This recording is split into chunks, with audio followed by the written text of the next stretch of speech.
شافعی کی تقلید ہو تو تیرا اور میرا بھائی امام احمد کا مقلد ہو وہ تیرا اور میرا بھائی ہے. ہم انشاءاللہ ان فقہا کی تقلید کو فقہا کو برحق مانتے ہوئے امام ابو حنیفہ کی تقلید کریں گے انشاءاللہ ثم انشاءاللہ. اور پانچویں بات، خاتم الحرمین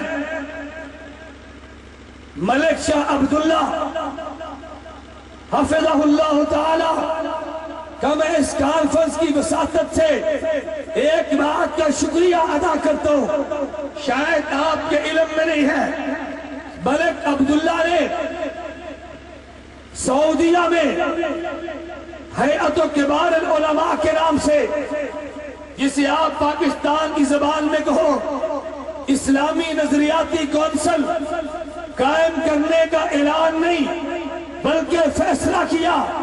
اور ملک عبداللہ نے اس اسلامی نظریاتی کونسل میں چاروں مسالک کے علماء کو نامزد کیا، فقہ حنفی کو ماننے والے، فقہ مالکی کو ماننے والے، فقہ شافعی کو ماننے والے، فقہ حنبلی کو ماننے والے. ہم اس بات پہ ملک عبداللہ کا شکریہ ادا کرتے ہیں کہ انہوں نے یہ فیصلہ کر کے امت کو بتا دیا کہ سعودیہ کی حکومت یہ مقلدین کے ساتھ ہے، غیر مقلدین کے ساتھ نہیں ہے. اگر اس اکیڈمی میں علماء کے بورڈ میں گنجائش تمہارا نہیں ہوتی، کوئی فرق تمہارا بھی رکھ لیتا. انہیں چار مسالے کو نمائندگی دے کے یہ بات واضح کرتی ہے کہ سعودیہ حکومت چاروں ائمہ کا احترام کرتی ہے، چاروں ائمہ کو قبول کرتی ہے، چاروں کی فقہ کو قبول کرنے کا اعلان کرتی ہے. ہم ملک عبداللہ کا شکریہ ادا کرتے ہیں. آپ سب حضرات کرتے ہیں بھائی، کرتے ہیں بھائی بلند آواز سے. ہم ان کا جو بھی اچھا قدم ہوگا ہم اس کی ان کو انشاءاللہ اللہ نے توفیق عطا فرمائی صرف داد تحسین نہیں، ہم عملاً شکریہ ادا کریں گے. اللہ مجھے اور آپ کو اپنے مسلک اور اپنے مذہب اور اپنے موقع پر مضبوطی کے ساتھ قائم اور دائم رہنے کی توفیق عطا فرمائے. آخری بات، اتحاد اہل سنت والجماعت کے پلیٹ فارم پہ میں آپ حضرات کی خدمت میں گزارش کرتا ہوں، اگر آپ طالب علم ہیں تو چھٹیوں میں تشریف لائیں، اگر علماء ہیں ایک سال ہمیں دیں، اگر کالج کے نوجوان ہیں تو جون اور جولائی میں 40 دن دیں، اور اگر آپ حضرات میں سے کوئی تاجر اور دکاندار ہے ہر انگریزی مہینے کے پہلے جمعرات، جمعہ، ہفتہ، اتوار اور 3 دن آپ اس کو دیں ہمیں. ہم انشاءاللہ ثم انشاءاللہ لٹریچر بھی پہنچائیں گے، ویب سائٹ کے ذریعے دنیا میں نشریات بھی عام کریں گے. ایک بات میں کہنا ضروری سمجھتا ہوں، مجھے اسٹیج کے آنے سے قبل بعض احباب نے کہا کہ مولانا آپ کی اتنی بڑی کانفرنس علماء مشائخ اسٹیج پر موجود ہے اور تم ویڈیو کے ذریعے اس کانفرنس کو پوری دنیا میں پھیلا رہے ہو، کیا تم جرم نہیں کر رہے؟ میں نے کہا عجیب بات مجھے سمجھ نہیں آتی، ہم تو مقلد ہیں، ہم تو امام ابو حنیفہ کے مقلد ہیں. آپ بتاؤ اگر ایک مسئلے پہ 2 فقہا کا اختلاف ہو جائے تم کسی ایک فقیہ کو باطل کہہ دو گے، ایک فقیہ کو غلط کہہ دو گے؟ ہاں میں یہ بات ضرور کہتا ہوں کہ اگر ایک مسئلے پہ 2 فقہا کا اختلاف ہو جائے تم ایک کی رائے پہ عمل کرو، مگر تم دوسرے کو باطل تو نہیں کہو گے نا. اگر میں نے اپنے اسٹیج پر یہ کام کیا ہے یہ رائے میری تو نہیں ہے، شیخ الاسلام حضرت مولانا محمد تقی عثمانی دامت برکاتہم کی ہے، یہ میری رائے تو نہیں ہے. مفتی اعظم پاکستان مفتی محمد رفیع عثمانی دامت برکاتہم کی ہے. میں نے کئی بار آپ سے گزارش کی ہے، آج لوگ ذاکر نائک کے نام سے متاثر ہے، وجہ ذاکر نائک میڈیا پر جو ہے آج جاوید غامدی کے نام سے پریشان ہے. وہ میڈیا پر جو ہے اگر باطل میڈیا پر آیا اس نے غلط نظریات کو پھیلا دیا ہے. تو مجھے یہ بات بتاؤ، مولانا تقی عثمانی دامت برکاتہم پاکستان ٹی وی پر آئے جن دنوں میں تحفظ ناموس نسواں، یہ ناموس تحفظ نسواں بل کے نام سے حکومت نے ایک بل پاس کیا. مولانا تقی عثمانی جب ٹی وی پر آئے تو ٹی وی میں زبان نے پوچھا مولانا تقی عثمانی دامت برکاتہم حضرت آپ تو خلیفہ مجاز ڈاکٹر عبدالحی عارفی رحمہ اللہ کے ہیں اور وہ خلیفہ مجاز حکیم الامت مولانا اشرف علی تھانوی کے ہیں، تم ان سلسلے کے ہونے کے باوجود آج آپ ٹی وی پر کیوں آئے ہیں؟ حضرت شیخ الاسلام مولانا تقی عثمانی نے عجیب جواب دیا، فرمایا ناموس تحفظ نسواں بل کے نام سے ایک بل پیش کیا ہے، امت میں غلط فہمیاں پیدا ہو گئی ہیں اور ان غلط فہمیوں کو ٹی وی کے ذریعے پھیلایا گیا ہے. مجھے بتاؤ اگر اس فورم پہ نہ آتا میں ان شبہات کا جواب کیسے دیتا،